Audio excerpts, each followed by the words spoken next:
Okay, ngayon mga kaibigan, magre-reassemble tayo ng ating porma at gagamitin natin dito sa posting to, doon sa dito saka doon sa kabilang dulo. Ayan, magre-reassemble na tayo. Una sa lahat, linisin po muna natin to.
Dating sukat pa rin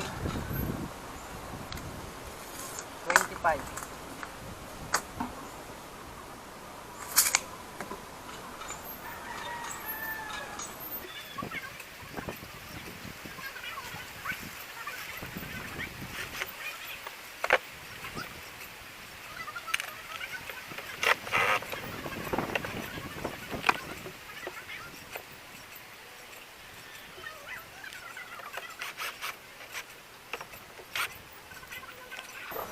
Yung mga tornilyong pinasukan ko mga kaibigan, yung pa rin yung dati. Kaya wala tayong dapat baguhin. Pinalitan ko lang ng tornilyo kasi yung mga tornilyo natin ginamit dati ay mga lost thread na.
Ito na lang yung ating support.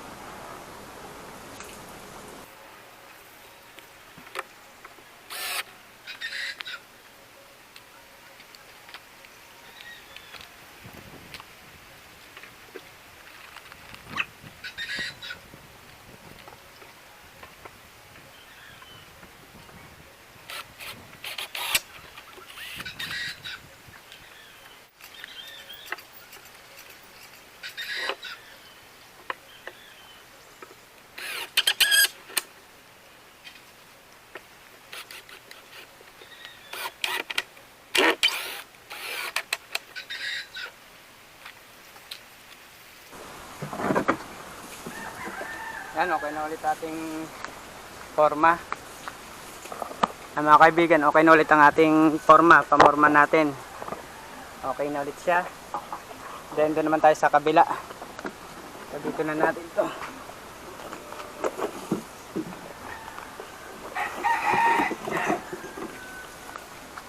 Yun naman ang aayusin natin. Gaya kanina, linis muna ulit bago repair.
Yan, okay na, linis na ulit siya mga kaibigan.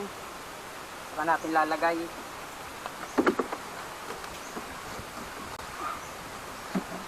Ang paglalagyan pa rin po natin mga kaibigan yung dating pinagtornilyohan natin.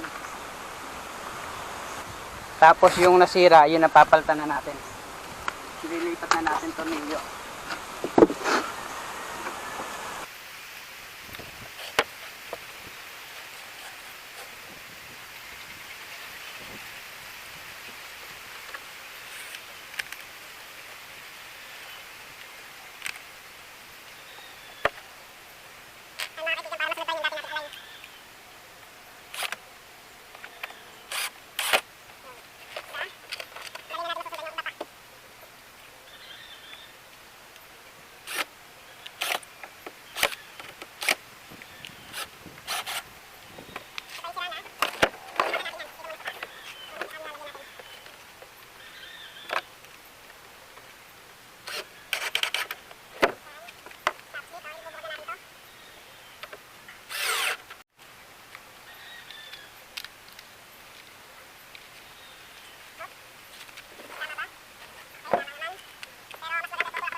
Tapos ngayon lalagyan naman natin yung mga brace nya. Ayan, tornilyo. So kanya yung support nya mga kaibigan. Yung lalagyan na natin. Pampatibay niya.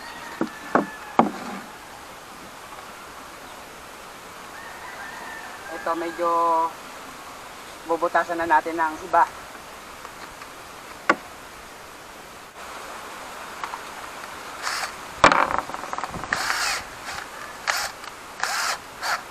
Kailangan kayo meron dito mga kaibigan drill na pangkahoy. Yung bala ng drill na pangkahoy talaga.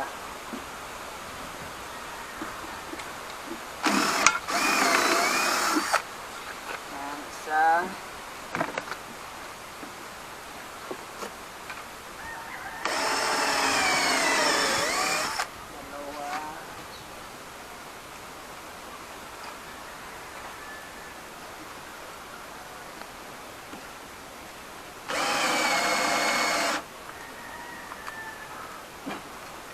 Ganito, nabusan tayo ng charge ng battery natin.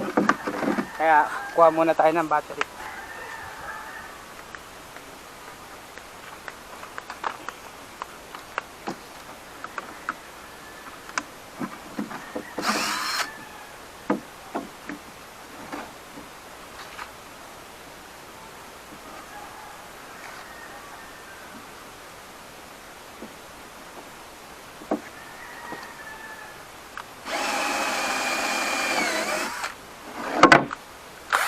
Then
mga kaibigan. Okay. Ready to install ng ating uling ano. Ayan. Ready to install na siya. Kaya mag-ano na natin, set up ko na mga kaibigan. Pero bago ko set up yung mga yan, lilinisin ko muna itong mga, kung makikita nyo yan, mga duming yan. Ito mga duming to, ito yung mga nahulog na halo siya sa pag-aasintada natin. Lilinisan ko muna lahat yan. Pag linis na, saka ko ipoporma yung mga porma natin. I-assemble. So, paano ba mga kaibigan? Hanggang dito na lang ulit.